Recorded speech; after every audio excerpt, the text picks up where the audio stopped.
দোয়া করতেছেন, এটাও একটা সালাত। ইবাদত করতেছেন, এটাও একটা সালাত। জিকির করতেছেন, এটাও সালাত। দান খরচ করতেছেন, এটাও একটা সালাত। মানুষ উপকার করতেছেন, এটাও একটা সালাত। আমি 82 প্রকারের সালাদ ব্যাখ্যা দিতে পারবো আল্লাহ রাসূল 82 প্রকারের সালাদ। পাঞ্জেগানের মধ্যে এক প্রকার, পাঞ্জেগানের মধ্যে এক প্রকার। এক কথায় বলতে গেলে 70টা বড় কবিরা গুনাহ আছে। কিতাব আছে কিতাবুল কাবাইর, কিতাবে লিখছে ইমাম শাফিঈ গবেষণা করে বড় গুনাহ হচ্ছে 70টা বড় গুনাহ থেকে, যেমন সুদ, ঘুষ, জিনা, আমিত্ব, হিংসা, লোভ, মোহ থেকে, এগুলো একটা বড় বড় গুনাহ। এগুলা থেকে মুক্ত থাকাও, একটা গুনাহ থেকে মুক্ত থাকা এক প্রকার সালাতের শেষ। তাই সালাত খুব ব্যাপক অর্থে কোরআনে ব্যবহার করছে, খুব বিশাল অর্থ। এই পাঞ্জেগানা লইয়া বইয়া থাকলাম আর সমস্ত সুদ, মুদ, ঘুষ, আমিত্ব, ইরিয়া, অহংকার, গাঁজাবাজি, মাদক, মদবাজি, নারীবাজি, মিথ্যা, অপরের ঠকানো, মিথ্যা মামলা মকদ্দমা সবাই করলাম, নামাজে করলাম, পাঞ্জেগানা এইটা নামাজের একটা কাজ। এটা কমপ্লিট সমস্ত নামাজ আদায় করতে পারবেন আপনি যদি প্রকৃত মুমিন হন। রাসূলুল্লাহর সমস্ত নামাজগুলা রাসূলুল্লাহ যা দেখেছে সবগুলা আদায় করতে পারলে আপনি পাক্কা মুমিন। আর সেটা সহজ কথা না, এটা বড় কথা। যেমন মিথ্যা ছাড়া, মিথ্যা থেকে দূরে থাকা, এটাও একটা সালাত। কোরআনে মিথ্যা সমস্ত পাপের। সুদ, সুদের বিরুদ্ধে যুদ্ধ করছে, এটাও একটা সালাত। গীবত থেকে মুক্ত থাকে, এটাও একটা সালাত। লাভ হবে কি? গীবত জিনার চেয়ে জঘন্য। আপনি নামাজও পড়লেন, সুদও খাইলেন, গীবতও করলেন। এই নামাজ শয়তানের নামাজ। নামাজ আমি কিভাবে দেখাচ্ছি, একটা নবীর নামাজ, একটা শয়তানের নামাজ। নবীর নামাজ ধরো, শয়তানের নামাজ ছাড়ো। আবার আমার পাঞ্জেগানা সালাতের নামাজ সম্পর্কে তো আমি ইদানিং কিছু কথা বলি, গভীর মনোযোগ সবার। পাঞ্জেগানা সালাতের 13টা ফরজ, কয়টা ফরজ? 34টা ওয়াজিব, 64টা সুন্নাত, সবগুলা থাকতে হবে। 13 ফরজের প্রথম ফরজ কি? ওযু। আরবিতে ওযু, বাংলাতে হচ্ছে দেহপাক। ওযু মানে পাক। ওযু মানে পাক। আপনি সালাতের শর্ত এটা। পাঞ্জেগানা সালাতের কথা বলতেছি, অন্য সালাত কথা না। অন্য সালাত তো মোটামুটি বুঝছেন, যারা জ্ঞান আছে বুঝবেন। পাঞ্জেগানা সালাত প্রথম শর্ত হচ্ছে ওযু। এটা ফরজের ফরজ। ওযু নাই, নামাজ নাই, আপনার দরকার নাই। ওযু মানে পাক। এখন ওযু শব্দটা একটু বিশ্লেষণ করেন। ওযু কারে কয়? ওযু জিনিসটা আপনার কি ওযু হইছে? ওযু হইলে না নামাজ পড়া যাবে? ওযু হইলে নামাজ পড়া যাবে। ওযু না হইলে তো নামাজের দরকার নাই। নামাজ ওযু ছাড়া নামাজ পড়লে লাভ হবে। ওযুটা কি? ওযু আরবি শব্দ, এটা বাংলা হচ্ছে পাক। পাক আবার দুই ভাগে বিভক্ত।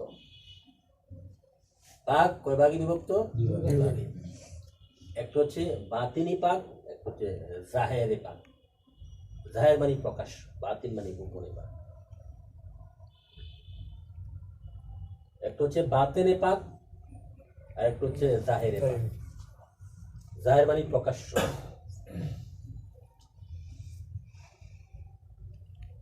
জাহের পাকটা মানে পানি দিয়ে যেটা পাক হবে, প্রস্রাব পায়খানা থেকে, বীর্য থেকে পানি দিয়ে ধোয়ার পরে যেটা পাক হয় সেটা জাহের।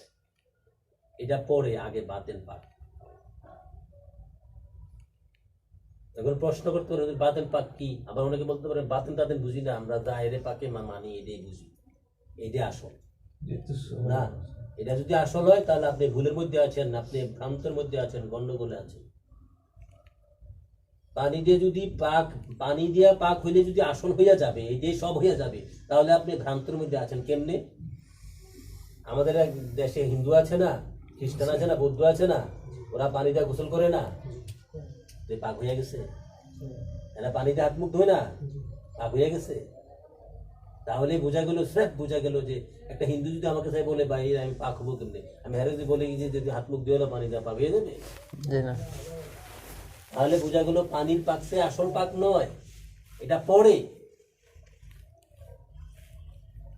বাতেন পাক হচ্ছে আসল পাক।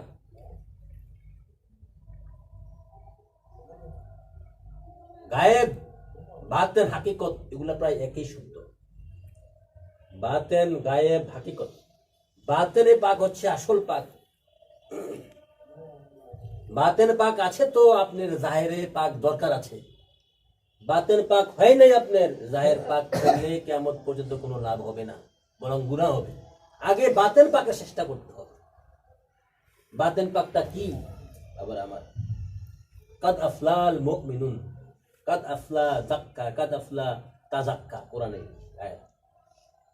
যে তোমরা পাক করো। আবার নবী পাক সাল্লাল্লাহু আলাইহি ওয়াসাল্লাম বলতেছে ইউআল্লিমুল ইউযাক্কিহিম, নবীজি পাক বানায়। অপবিত্রকে নবীজি বাতেনে পাক বানায়। আগে বাতেন পাক, পরে জাহের। নামাজের প্রথম শর্ত হচ্ছে পাক। পাক দুই প্রকার, একটা বাতেন পাক, একটা জাহের পাক। বাতেন পাকটা বুঝতে হবে, মানতে হবে, বাতেনে পাক হতে হবে, তারপরে জাহেরে ওযু করে সালাত আদায় করতে হবে। এটা বুঝে আসছে? বাতেন পাক যার নাই, বাতেন যার মধ্যে নাই, তার নামাজের দরকার নাই, পাঞ্জাগানা সালাতের তার দরকার নাই। আগে বাতেন পাক। এখন প্রশ্ন, বাবারা বাতেন পাক কিভাবে বাতেন পাক করতে হয়? প্রশ্ন হইতে পারে না? জি। বুখারী শরীফে আছে বাতেন পাক হচ্ছে আমার নবী পাক সাল্লাল্লাহু আলাইহি ওয়াসাল্লাম বলতেছেন কালা কালা রাসূলুল্লাহ সাল্লাল্লাহু আলাইহি ওয়াসাল্লাম আনুমান ইবনে বশির রাদিয়াল্লাহু তাআলা কালা কালা রাসূলুল্লাহ সাল্লাল্লাহু আলাইহি ওয়াসাল্লাম আলা ইন্না ফিল জাসাদি মুদগাতান ইযা সালাত সালাহুল জাসাদু কুল্লু ওয়া ইযা ফাসাদাত ফাসাদাল জাসাদু কুল্লু আলা ওয়াহিল খালক। নবীজি বলতেছে, রাহুল বুখারী, হুজুর পাক নবীজি নূরানি জবান মুবারক পাক জবানে বলতেছে, হে মানব জাতি সাবধান, তোমাদের দেহের মধ্যে এমন একটা মাংসখণ্ড আছে, তোমাদের দেহের মধ্যে এমন একটা মাংসখণ্ড আছে, সেটা যদি পাক থাকে সমস্ত দেহ পাক, সেটা যদি নাপাক থাকে সমস্ত দেহ নাপাক। আলা ওয়াহিল কলব, সাবধান, সেটা হচ্ছে বাম স্তনের দুই আঙ্গুলের নিচে এক খণ্ড মাংসপিণ্ড, সেটাকে কাল বলা হয়। কি বলা হয়? কলব বলা হয়। আরবিতে কলব, বাংলাতে বলা হয় মন, ইংলিশে কয় মাইন্ড। এই বাতেন পাকটা করতে হবে, এই কালটাকে, মাংসপিণ্ডটাকে পাক করতে হবে। এটা হচ্ছে বাতেনে পাক। এই মাংসপিণ্ড পাক, আপনার সমস্ত দেহ পাক হয়ে গেছে, গোসল লাগবে না, গোসলের আগে এরা পাক হয়ে গেছে। গোসল তো জাহের, গোসলে বলছে যে বীর্য, প্রস্রাব, পায়খানা এগুলা থেকে সাফ করা, ঠিক আছে? আর বাতেনে পাক করলেন, দেহের মধ্যে যে শয়তানি ওয়াসওয়াসা আছে এটা দূর করে দিলেন।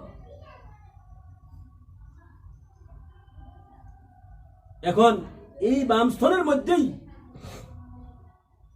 এই বাম স্তনের এই কালো যে মাংসপিণ্ডটার কথা নবীজি বলছি, এটার মধ্যে বাবারা শয়তান, এটার মধ্যেই ওয়াসওয়াসা করে। আমি যদি প্রশ্ন করি, বাবারে শয়তান শয়তান কর, শয়তানের বাড়ি কোন জায়গায়, শয়তান কোন জায়গায় থাকে, শয়তানের ঘর কই, জানতে হবে, বুঝতে হবে, মানতে হবে। হাদিস শরীফে প্রমাণ, আশ-শাইতানু জাসিমুন আলা কালবি ইবনে আদম ওয়া ইযা খানাসা ওয়াসওয়াসা ওয়া ইযা যাকারা খানাসা। হাদিস, রাহুল হাদিস। শয়তান, নবী পাক সাল্লাল্লাহু আলাইহি ওয়াসাল্লাম বলতেছে, শয়তান হচ্ছে মানব দেহের, আদম সন্তানের দেহের বাম স্তনের যে মাংসপিণ্ডটা, এটার মধ্যে শয়তান বসে থাকে। ওয়া ইযা যাকারা ওয়াসওয়াস ওয়া ইযা যাকারা খানাসা ওয়া ইযা গাফালা ওয়াসওয়াসা ওয়া ইযা যাকারা ওয়া ইযা যাকারা, যখন জিকির করো খানাসা, তখন দূর হয়ে যায়। আর ওয়া ইযা গাফালা ওয়াসওয়াসা, যখন গাফেল হয়ে যাও জিকির থেকে, তখন এটা ওয়াসওয়াসা, কুমন্ত্রণা দেয়। এটা থাকে মানব দেহের, আদম সন্তানের এই বডির বাম স্তনের দুই আঙ্গুলের নিচে, কালবের মধ্যে এই শয়তানের আসন, শয়তানের সিংহাসন। মনে রাখতে হবে, কার সিংহাসন? শয়তানের সিংহাসন। শয়তানের সিংহাসন যেভাবে মানব দেহের মধ্যে, আল্লাহর সিংহাসন ওই মানব দেহের মধ্যে, আমার হুজুর নূর সাল্লাল্লাহু আলাইহি ওয়াসাল্লামের সিংহাসন ওই মানব দেহের মধ্যে। এখন আল্লাহর সমস্ত নাপাকের মধ্যে কোরআনে বলতেছে, ইন্নাহু লাকুম আদুব্বুম মুবিন আলাম ইয়া আদামু বাইনা, হে আদম সন্তান, ইন্নাহু লাকুম আদুব্বুম মুবিন, সূরা ইয়াসিনে অনেক জায়গায় আসছে। মানব জাতির চরম শত্রু হচ্ছে শয়তান। আপনার আমার শত্রু হচ্ছে শয়তান। এই মানুষের দুশ্মনী বড় দুশ্মনী না, যদিও শয়তান মানুষের মধ্যে ঢুকিয়ে দুশ্মনী করে। শয়তানের দুইটা সাইড আছে, একটা জাহের সাইড, একটা বাতিনের সাইড আছে। এই শয়তান মানব দেহের চরম শত্রু, মানব জাতির চরম শত্রু, জিন ও ইনসানের চরম শত্রু। এই শয়তান থেকে, এই শয়তানই হচ্ছে আগুন, প্রস্রাব, পায়খানা, বীর্য যতটুকু নাপাক না, তার চেয়ে হাজার হাজার কোটি কোটি গুণ ঊর্ধ্বে নাপাক হচ্ছে শয়তান। কেননা শয়তান সমস্ত সারা দুনিয়ার মানুষগুলোকে নাপাক বানাতেছে। শয়তানের মতো নাপাক আর নাই। কেননা এই বীর্য, নাপাক, প্রস্রাব, পায়খানা এগুলা দুজকের সর্দার নয়। শয়তান মকরম মালাউল খান্নাস, হে হচ্ছে দুজকের সর্দার। হে হ্যাঁ ধরে নিচ্ছে লোক, হে হচ্ছে সমস্ত নাপাকের মূল। বুঝতে পারছেন? সমস্ত নাপাকের মূল কে? শয়তান। এই শয়তান মানব দেহের বাম স্তনে বসে থাকে। আল্লাহ এখানে বসানোর সিংহাসন বানাই দিছে। এখন কইছে এই যে ব্যক্তি এই শয়তানকে তাড়াইতে পারছে, তার দেহর বাম স্তন থেকে ওই দেহটা পাক হইছে। এটা হচ্ছে বাতেনে পাক। বুঝছেন? যে ব্যক্তি এই শয়তানকে বাম স্তন থেকে তাড়াইতে পারছে, ওই ব্যক্তির দেহটা পাক হইছে। Otherwise not, otherwise impossible to secret own self.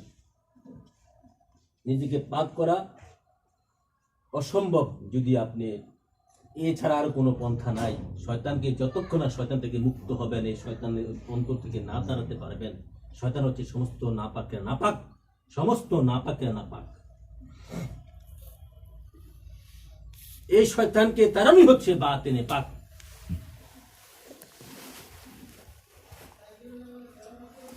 এই শয়তানকে তাড়ানো হচ্ছে বাতেনে পাক। এই বাতেনে আগে পাক দিতে হবে। এখন প্রশ্ন, এটা তো বড় কঠিন কাজ, কেমনে এটা তাড়াবো? এইটা তারাইতে হলে যারা যে আলেম ওলামা পিসাবরা তারাইছে নিজের দেহ থেকে, তাদের কাছে যাইতে হবে। তারার অনুসরণ করলে, তাদেরকে মানলে, তাদের সাথে চললেই এটা চলে যাবে, দূর হয়ে যাবে। অন্যথায় আর কোনো পন্থা নাই। এবং যে আলেম ওলামা পিসাবের অন্তর থেকে শয়তান তারাইয়া দেহটাকে পাক করতে পারছে, ওই আলেম ওলামা পিসাবে হক্কানি আলেম, হক্কানি পীর, হক্কানি বক্তা, হক্কানি ইমাম সাহেব। এই ভিন্ন অন্য কারোর পিছনে সেজদা দিলে হবে না। কেননা সে নিজে তো পাক হয় না, সে তো নিচে শয়তানের সেজদা দিচ্ছে। ওর ভিতরে শয়তান, বাইরে শয়তান, সব জায়গায় শয়তান। যত বড় যুব্বওয়ালা হোক, যত ভালো বক্তা হোক, যত বড় দরবেশ হোক, এখান থেকে পাক হচ্ছে এখানে কালবে পাক করতে পারবে। আমরা অনেক কঠিন কথা সহজ করে, যতটুকু আল্লাহ রাসূল তৌফিক দান করেছে, সহজ করে বলার চেষ্টা করি। বাতেনে আগে পাক হতে হবে। বাতেনে এইভাবে পাক হতে হবে, সিস্টেমে। এটা আমার কাছে যেমন 1000 বছর আগেও ছিল, তেমন 1000 বছর পরে হক্কানি আলেম ওলামার কাছে তেমনই থাকবে। এই ভিন্ন আর কোনো পন্থা নেই। এই শয়তানকে এখান থেকে তাড়াইতে হবে। এটা যে কত পাওয়ারফুল, এদের সমস্ত ক্ষমতা দিয়ে রাখছে। এরকম পাওয়ারফুল হক্কানি পীরের কাছে গেলে তাহলে এটা ভয় পায়, অন্যতে এটা কারো ভয় পায় না। হাজার হাজার কোটি কোটি লোক, সারা পৃথিবীর 700 কোটি লোক, ইউনাইটেড নেশন হিসাব অনুযায়ী 700 কোটি লোকের সাথে একজন মাত্র শয়তান থাকতে পারে একই টাইমে। এরকম মানব দেহের রক্তের কণিকায় কণিকায় চলতে পারে। সেই পাওয়ারফুল শয়তানের সাথে মোকাবেলা করতে হলে হক্কানি ওলি আল্লাহ গাউস কুতুবের দরবারে যেতে হবে। যেই ব্যক্তি, সে ওলি, তার দেহ থেকে শয়তান তাড়াইয়া সে গাউস কুতুব হইয়া বইয়া রয়েছে, হক্কানি পীর হইয়া বইয়া রয়েছে, হক্কানি মুর্শিদ হইয়া বসে রয়েছে। মানুষের জন্য সে হইয়া বসে রয়েছে। তারপরে আপনাকে এই গেল বাতেনে পাক, 1 নম্বর। এই তো গেল বাতেনে পাক। এটা মনে রাখবে, এটা আসল, এটা মূল। এটা ছাড়া কোশ্চিন কালো ইমানদার ওলি আল্লাহ গাউস কুতুব হইতে পারবেন না, মুক্তি পাবেন না। এখন প্রশ্ন, এই যে এটারে পাক করবেন কিভাবে? এই যে শয়তানদের এখান থেকে দূর করবেন কিভাবে? শয়তানরা এখান থেকে দূর হবে জিকির। কার জিকির করবেন? দুরূদ। কার উপর দুরূদ পড়বেন? এখান থেকে শয়তানকে তাড়ানোর একমাত্র সংক্ষেপে হাতিয়ার হচ্ছে ঈমান। যে ঈমানের কথা বলি, ঈমান যদি এখানে রিপ্লেস হয়, ঈমান যদি এখানে স্থান হয়, শয়তান এখানে দূরে আসবে। আর ঈমানকে আর কেউ নয়। ঈমান ফেরেশতা নয়, ঈমান আল্লাহ নয়, ঈমান কি আশুকুশি লোকলম নয়, দুদক ব্যস্ত নয়। ঈমান হচ্ছে আমার নবী, আপনার নবী, কুল কায়নাতের নবী, নূরে খোদা, নূরে মুজাসসাম, আকে মাওলা তাজদারি মদিনা সাইয়েদনা মুহাম্মদ মুস্তাফা আহমদ মুজতবা সাল্লাল্লাহু তাআলা আলাইহি ওয়া আলিহি ওয়া সাল্লাম। তিনি স্বয়ং ঈমান, তিনি স্বয়ং ঈমান, তিনি আপনার আমার দেহের ভিতর থেকে শয়তান তাড়াইবেন। সেই নবীর পূজা করতে হবে, নবীর গোলামি করতে হবে, নবীর ইবাদত করতে হবে, নবীকে জান এবং মালের চেয়ে বেশি ভালোবাসতে হবে। তাহলে বাতিনে পাক হবেন। নবী দুজনেই ইশারা দিয়ে, নবী দুজনের নূর দিয়ে, নবীর শয়তান একমাত্র, আরেকটা জিনিস মনে রাখেন, সাবধান, গভীর মনোযোগ, শয়তান একমাত্র নূরে মুহাম্মদ সাল্লাল্লাহু আলাইহি সাল্লামকে ভয় করে, আর সে কাউকে ভয় করে না। সৃষ্টি জগতে শয়তান কাউকে ভয় করে না। নূরে মুহাম্মদ যেখানে দেখবে শয়তান সেখানে যাবে না। শয়তান নূরে মুহাম্মদ সাল্লাল্লাহু আলাইহি সাল্লামকে ভয় করে, কারণ এই এটাতে সেজদা দেয় নাই কখনো। আদমের কপালে ছিল, কালবে ছিল নূরে মুহাম্মদ, এটাকে সম্মান করে নাই, ওখানেও ভয় করছে। এবং এই পৃথিবী যতদিন থাকবে শুধু শয়তানের চরম দুশমন হচ্ছে নূরে মুহাম্মদ সাল্লাল্লাহু আলাইহি ওয়াসাল্লাম। নূর মুহাম্মদ রাসূলুল্লাহ, নূর, নূরে মুহাম্মদ সাল্লাল্লাহু আলাইহি ওয়াসাল্লাম। এইটা দিয়েই, এই নূরে মুহাম্মদের নূর দিয়েই আপনি এখানে যখন রিপ্লেস হবে নবীর নূর, শয়তান অটো 1000 মাইল দূরে চলে যাবে আপনার কাল থেকে। মনে রাখবেন বাবারা, সবাই কথা বলতে পারবে না। সাধারণ মোল্লামুখী যারা আছে, যারা এই জগতে গভীরে অর্জন করছে যারা, তারাই বলতে পারবে কথা। এখন আসেন, আপনি এইভাবে বাতেনে পাক হইলেন, এখন প্রশ্ন করতে পারেন, হুজুর বাতেনে পাক হইলো, পাক তো দুই প্রকার আপনি বললেন, 1 নম্বর পাক হইলো আমার বাতেনে পাক, এখন জাহিরে পাক দরকার আছে কিনা প্রশ্ন হইতে পারে না? আমি বলবো 100 বার দরকার আছে। আমার নবী দুজন যেভাবে ওযু দেখাইছেন সেভাবে ওযু করতে হবে। যতটুকু পানি দিয়ে ওযু করছেন ততটুকু পানি খরচ করতে হবে, এর চেয়ে বেশি নয়, এর চেয়ে বেশি নয়, এর চেয়ে কমও নয়। নবী দুজন যেভাবে বাইন্ডিংস, যেভাবে প্রিন্সিপালস, নিয়মগুলো দিয়েছেন, সেই অনুযায়ী নবী দুজনের নিয়ম অনুযায়ী আপনাকে জাহিরে পাক হইতে হবে। এখন প্রশ্ন, হুজুর আমরা জাহিরে কেমনে ওযু করব? এখন আপনারা দেখেন, নবী দুজন যেভাবে দেখাইছে সেভাবে জাহিরে পানি দিয়ে ওযু করবেন, ভালো কথা, জাহিরে পানি দিয়ে ওযু করবেন। এখন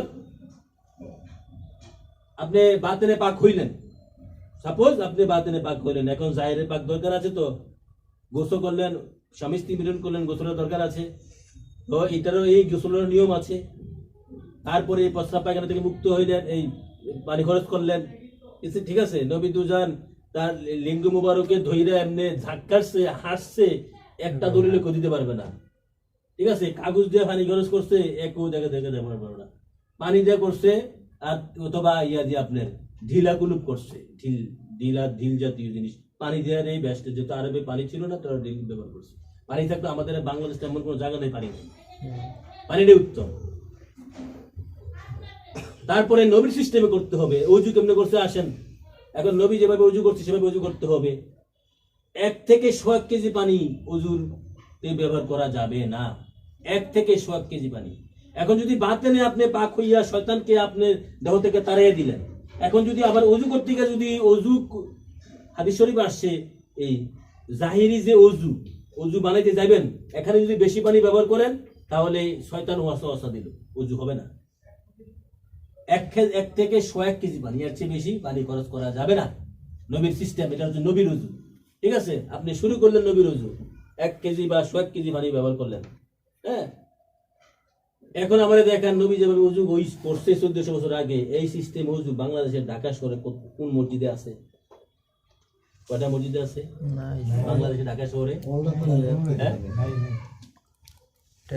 এই যে কল সাইডে যে দাঁত এমনি কিছু কিছু করে কল ফোরতেছে পানি, 1 কেজি 2 কেজি 3 কেজি 5 কেজি পড়ে, ইয়া ধরতে যে পানি ফোরতেছে, আরে কুসকুস করে নিয়ে ওযু করবে, নবীর সুন্নাত, কুস করে পানি নেবা, আর পানি কল দিয়ে পড়তেছে।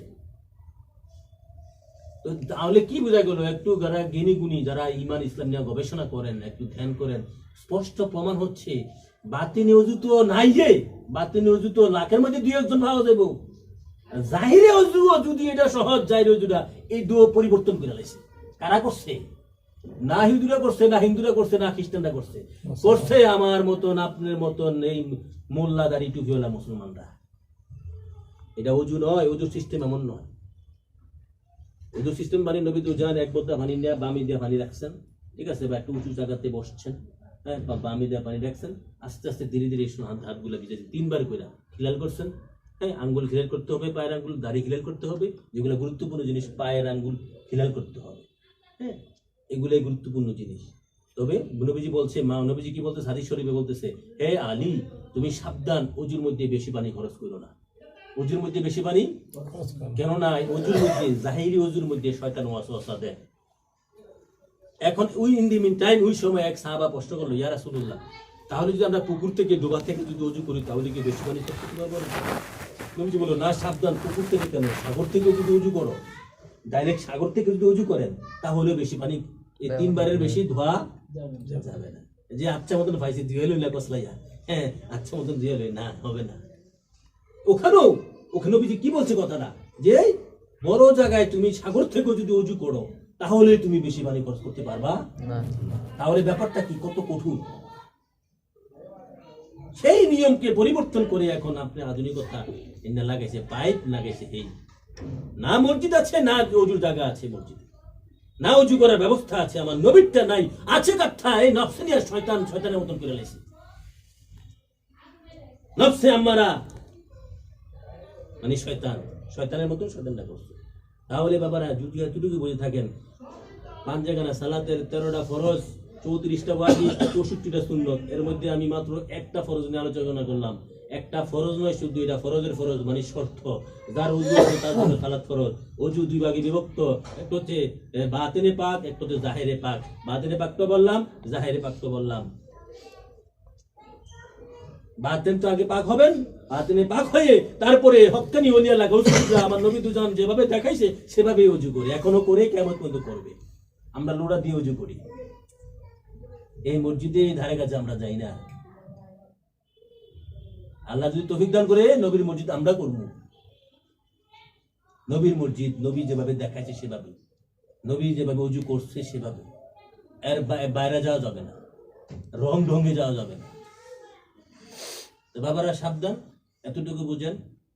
সালাতে প্রথম মাত্র একটা শর্ত নিয়ে কথা বললাম, হচ্ছে বাতেন পাক, জাহের পাক। এই 2টা পাক মনে রাখবেন। যদি এই 2টা পাক করতে পারেন, তাহলে আপনার পরবর্তীতে ধীরে ধীরে হবে। এখন আসেন আরেকটু আলোচনা করে, আমি আলোচনা শেষ করে দেবো, আমার গরম লাগছে। সেটা হচ্ছে, আমরা সবাই মুসলমান দাবি করি, তাই না? এই আলোচনার মূল এর সাথে সামঞ্জস্য থাকবে, আন্তরিক ইন্টার কমিউনিকেশন থাকবে। সেটা হচ্ছে মুসলমান দাবি করি, দাবি করছি যে আমি মুসলমান, এবং দাবি সত্যিই সবাই মুসলমানের ঘরে জন্মগ্রহণ করছে। এবং এই মুসলমান দাবির দলিল কি? কোনো একটা কিছু দাবি করতে হলে দলিলের প্রয়োজন হয় না? আপনি কাবিন নামা ছাড়া কি একটা সুন্দরী মাইয়া দেখলে রাস্তাঘাটে কইতে পারবেন যে এটা আমার বউ? জুতা পিঠে দিত না? হ্যাঁ, এই কাবিন আগে থাকতে হবে আপনার কাবিন নামা, দলিল পত্র, তারপরে কইবেন যে এই শরীরটা আমার বউ। অন্যথায় কওয়া আগে দলিল পরে দাবি, আগে দলিল পরে দাবি। আপনার বাড়ি, যে বাড়িতে আপনি থাকেন, যদি আপনি আমার বাড়ি কওয়ার আগে দলিলটা ঠিক রাখতে হবে। আগে দলিল, পরে গিয়ে কইবেন যে আমার বাড়ি, তাই না? এখন শুধু না, দলিলের মধ্যে যদি ত্রুটি থাকে, যেমন কোথাও বাড়ি বেচা কিনা হয় না, যদি শুনেন যে 1 কোটি টাকার বাড়ি বিক্রি হইতেছে, এখন 1 কোটি টাকা দামের, এখন যদি গিয়া আপনি কিনতে গেছেন, গিয়া মাঝখানে শুনতেছেন রাস্তার কাছে যে বাড়িটা বিক্রি হচ্ছে, এটার মধ্যে দলিলে সমস্যা আছে, দলিলে সমস্যা, তখন কিনবে না। দলিলে সমস্যা থাকলেও দূরে থাকবেন।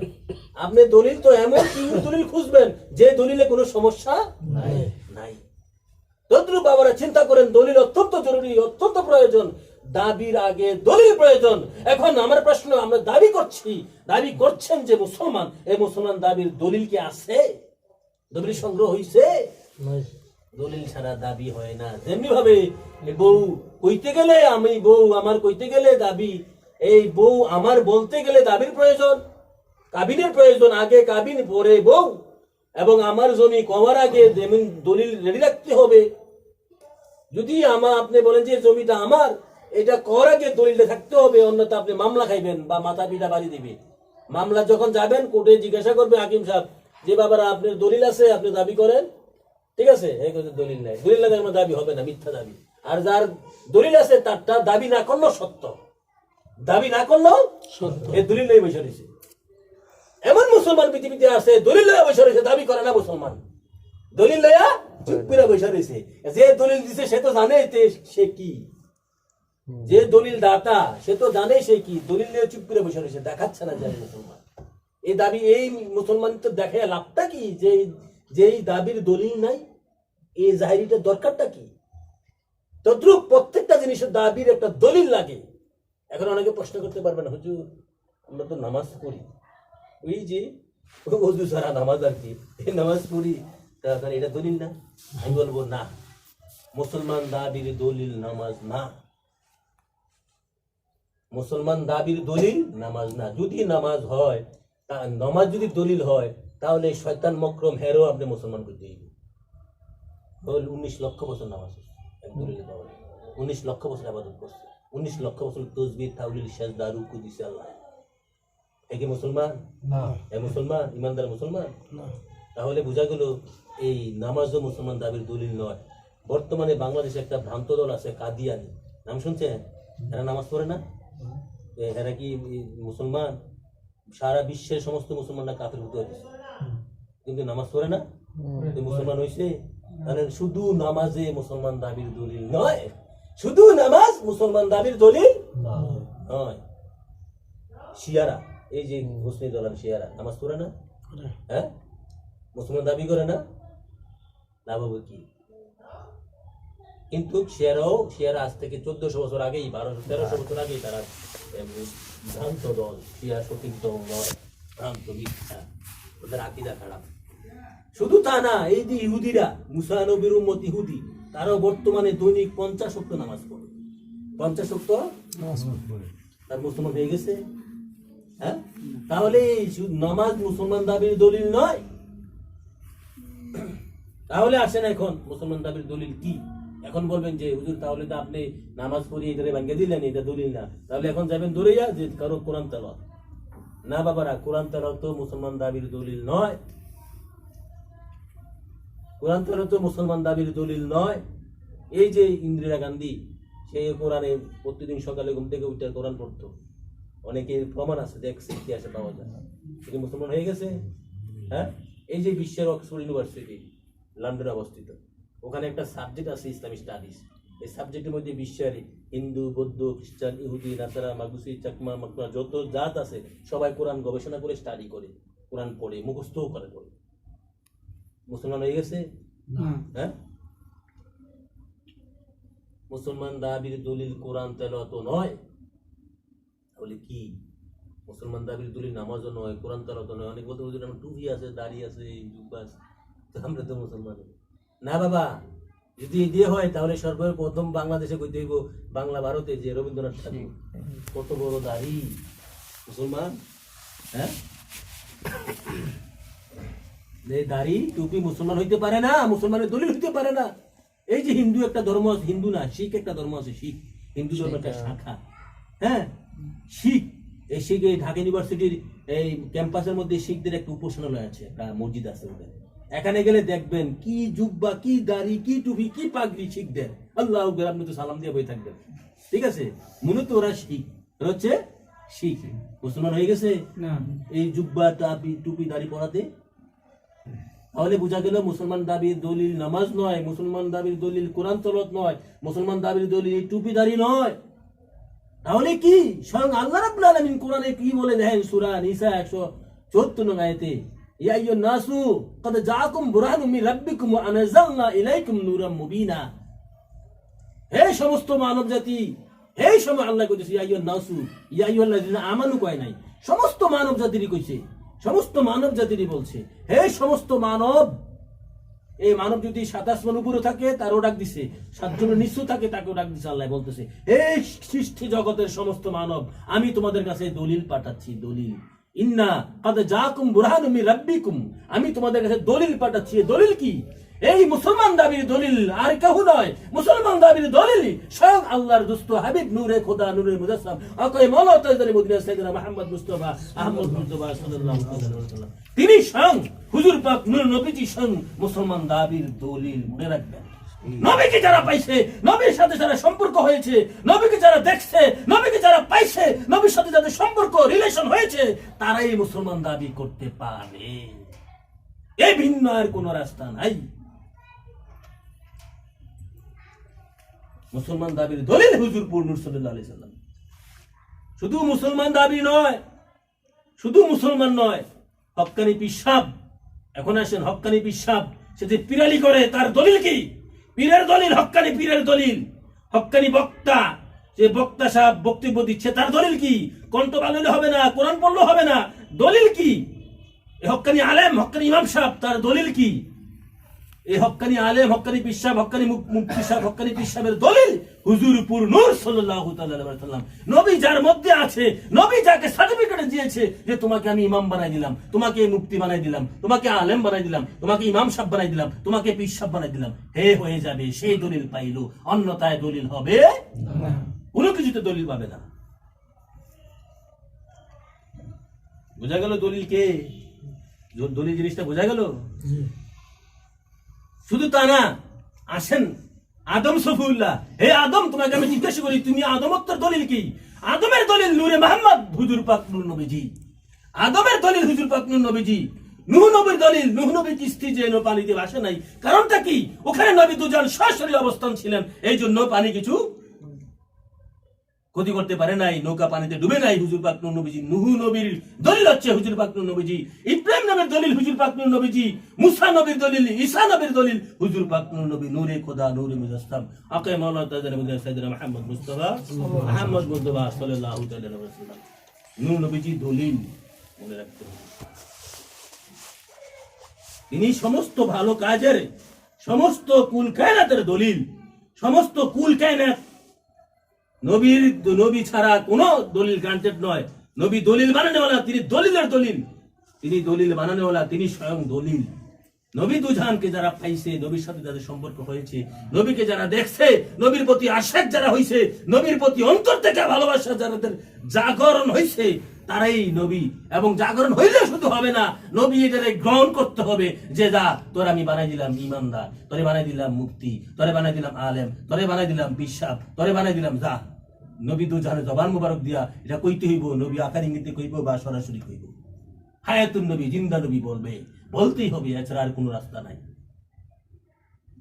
এখন আমাকে প্রশ্ন করতে পারেন আপনারা, হুজুর আপনি যে পিরালি করেন, হ্যাঁ পাইয়া, হ্যাঁ পাইয়া করি, 1000 বার কোটি বার সার্টিফিকেট পাইয়া করি, খোদা কি কসম, নূর নবীজির দয়া পাইয়া করি। তাকাব্বুরের কিছু না, দায়িত্ব দিয়েছেন, নূর নবীজি দয়া করেছেন, দেখে শুনে পাইয়া, দলিল পাইয়া করি, দলিল পাইয়া না মাঠে নামছি। যত ভণ্ড ফকির বিশ্বাস আছে পৃথিবীতে, যত ইমাম সাহেব মোল্লা সাহেব আছে, এই সাইফুলের কাছে সব ধরা। আমি দলিল নিয়ে করি, সব বেদলিল হলা, সব বেদলিল হলা। আমি দেখি সব বেদলিল হলা, তাদের দলিল নাই, তারা চাপাবাজি, ভণ্ডামি, শয়তানি। আমার কাছে সব ধরা। এই জন্য সারা দুনিয়া আমার শত্রু হয়ে গেছে। বাবারা মনে রাখবেন, আমি দমে যাওয়ার মতো নই, আমি পিছপা হওয়ার মতো নই। আমাকে চালাচ্ছে স্বয়ং আল্লাহ, রসুল, আমার হুজুর পাক। বাবার আমার, শুধু দলিল এখানে শেষ নয়। রাব্বুল আলামিন আল্লাহ এই আয়াতের মধ্যে বলতেছে, আমি কোরআন আয়াতে সাবিত করলাম, প্রমাণ করলাম, 100 সূরা নিসা 174 নং আয়াত। তারপরে আল্লাহ তাআলা কি বলতেছে? ওগো আমার দোস্ত, আমি রব, আমি যে আল্লাহ তাআলা আছি, আমি আল্লাহ তো আপনি ছাড়া কেউ দেখে নাই, নবী ছাড়া আল্লাহর কেউ দেখে নাই।